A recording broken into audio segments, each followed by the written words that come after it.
Magandang bati sa inyong lahat. Ako si Miss Cha at ito ang Kwento Dota. Meron tayong isang bisita na galing sa isang high school. Ito nga pala ang Pinagbuhatan High School. Please welcome our guest. Magandang bati sa inyong lahat. Ako si Princess Algin Hernandez. So, di ba sa anekdota, may mga karanasan tayo, nakakatawa man o nakakalungkot. May karanasan ka na ba na ganito? Pwede mo ba itong maibahagi sa amin?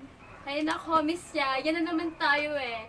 So, kukwento ko na naman siya. So, nakakahiya talaga yon. Alam mo ba, nung grade 8 ako, well, nakita ko siya ngayon. Ang pogi niya, OMG!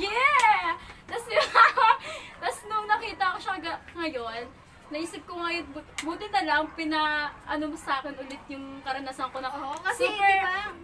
Super nakakahiya talaga siya. Alam mo ba, nung grade 8 ako noon, nung crush ko kasi yun. Tapos, nag-decide ako na mag-confess sa kanya ng feelings ko talaga. Tapos, nung nag-ano ko nun, parang sikap, something, sinabi niya na mag-confess ako kasi sobrang tagal ko na nga siyang crush, ganyan.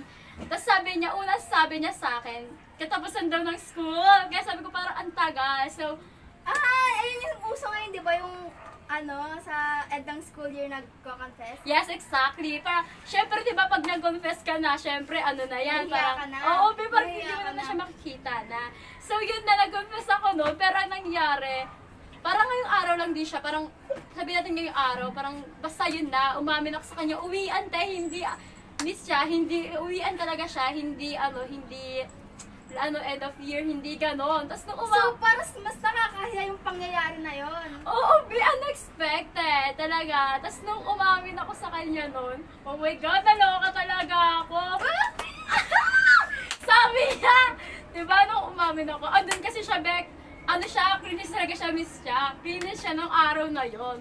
Tapos nung nung nakinis siya na syempre, inantay ko pa siya sa labas ng pinto ng room.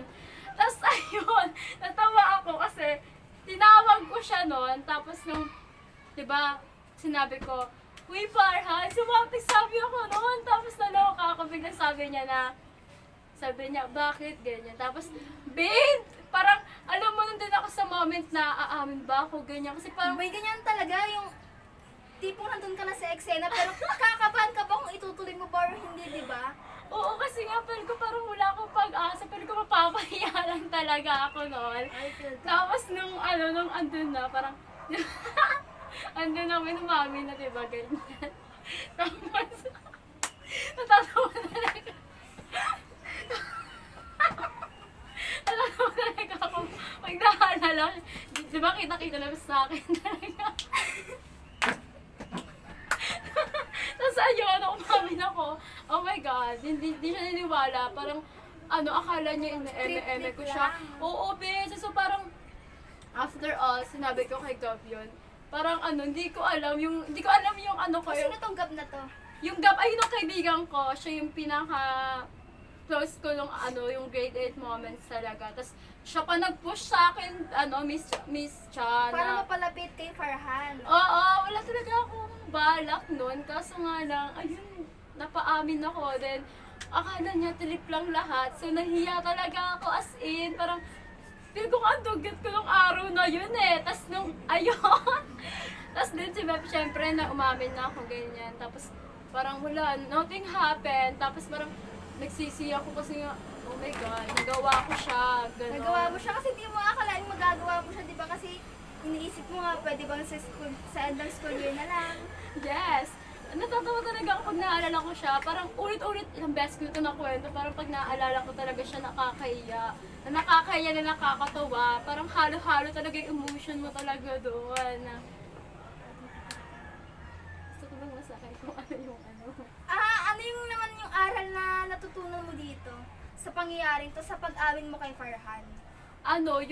Ang natutunan ko dito na wag basta agad aamin na hindi pa naman buo yung desisyon mo. And dapat pag-isipan mo talaga siya ng mabuti bago mo gawin. So, ang take ko dito is, if aamin ka muna, dapat alamin mo muna kung gusto mo ba talaga yung tao and kung sigurado ka na ba dahil di ba hindi mo naman alam kung anong pwedeng mangyari or or kung magiging awkward kayo sa isa't isa or magiging close ba. So, take a risk or lose the chance talaga. Yes, true ka dyan, Miss Cha. Talagang nakakatawa. Skin. So, thank you for your experience na pinahinig sa amin. Syempre nakakatawa. Yung mga viewers natin dito is natatawa na rin. So, alam ko namang naranasan nyo na rin yun. So, we can learn from Miss Algin sa kanyang karanasan. So, yun na. Syempre, nung nangyari na, napanood nyo na. Syempre, wag nyo nang gagawin ang ginawa ko. Talaga nakakahiya talaga yun, guys. So, wag nyo nang tularan ako. Yun lang. Ayun lang.